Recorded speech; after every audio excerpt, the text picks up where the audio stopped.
The billfold felt heavier than it should have as he slid it back into his pocket, as if the thin leather somehow knew it carried only 50 wrinkled dollars and the weight of a promise he was terrified of breaking.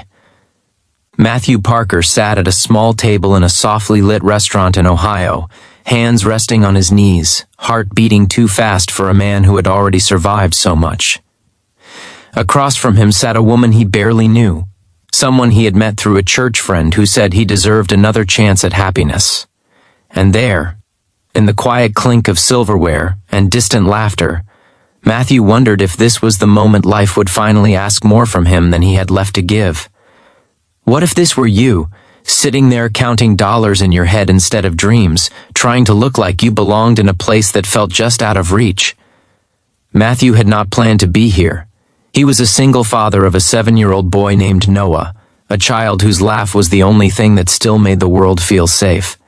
Since his wife, Rebecca, had passed away 3 years earlier after a sudden illness, life had become a careful balance of bills, school lunches, and quiet nights, where the loneliness pressed in like a physical ache.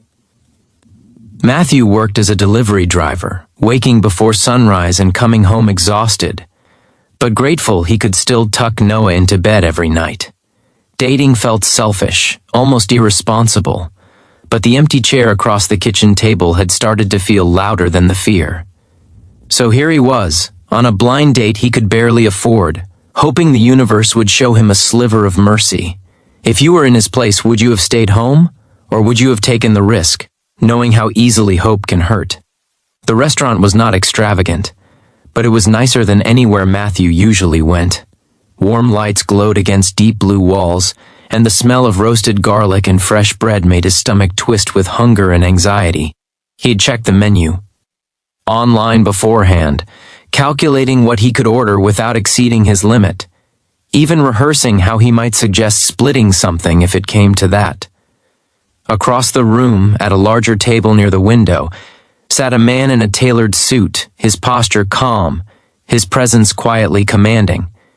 His name was Jonathan Reed, though Matthew did not know it yet, and he was the CEO of a national logistics company worth millions. Jonathan had come in alone after a long day of meetings, seeking solitude and a simple meal, but his attention kept drifting back to the young father at the other table.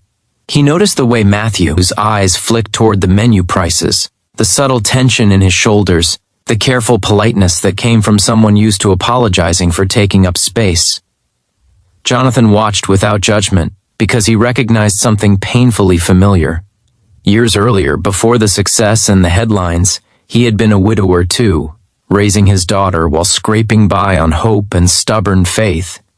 He remembered the shame of counting coins at the register, the fear of being exposed as someone who did not belong. As Matthew's date spoke animatedly about her work and her love for travel, Matthew smiled and nodded, doing his best to stay present, even as his thoughts raced ahead to the check. He wondered how he would explain his situation without sounding broken, without letting the truth scare her away. The weight of expectation pressed down on him, and for a moment he felt that familiar urge to retreat, to protect himself by expecting nothing. As the meal progressed, Matthew ordered the least expensive entree, pretending it was exactly what he wanted. He listened more than he spoke, careful not to reveal too much too soon, careful not to let his grief spill out where it might ruin the evening. Yet there was a gentleness in him that could not be hidden, a quiet decency shaped by loss and love. Jonathan noticed the way Matthew's face softened when he mentioned his son, the way his eyes carried both exhaustion and devotion. It was the look of a man who had learned that love was not about abundance, but about showing up every day, even when you had nothing left. Jonathan felt something shift inside him, a reminder of the man he used to be, and of the kindness that had once saved him when he was standing on the edge. When the check finally arrived, Matthew's chest tightened. He reached for it with steady hands, though his pulse roared in his ears. He counted the cost silently, already preparing to give up the last of what he had until payday. The idea of walking home with an empty wallet did not scare him nearly as much as the thought of disappointing the woman across from him. or of confirming his own fear that he was not enough. This was the moment where so many people would look away, where pride would demand silence. But sometimes, the most important moments happen when we are too tired to pretend. Matthew hesitated, then took a breath that felt like a prayer. Jonathan stood up from his table before Matthew could say anything. He walked over slowly, not wanting to startle him, not wanting to turn compassion into spectacle. He placed his card on the edge of Matthew's table with a simple nod, his expression warm but restrained. There were no grand gestures, no speeches about success or charity, just a quiet acknowledgement between two men who understood what it meant to carry the weight of responsibility alone. Jonathan returned to his seat, leaving Matthew stunned, his eyes burning as the realization settled in. It was not the money that broke him, it was the kindness, the reminder that someone had seen him, truly seen him, and chosen to care.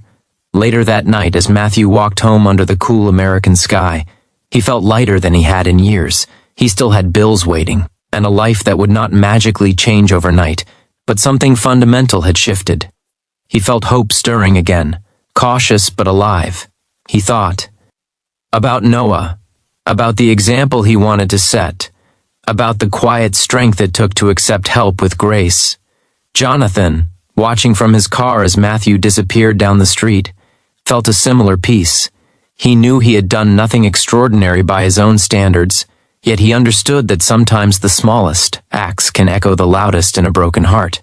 If this story stirred something in you, pause for a moment and share in the comments what you would have felt or done if you were in Matthew's place that night.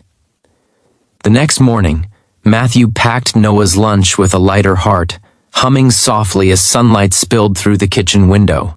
Life was still fragile, still uncertain, but it no longer felt unbearable.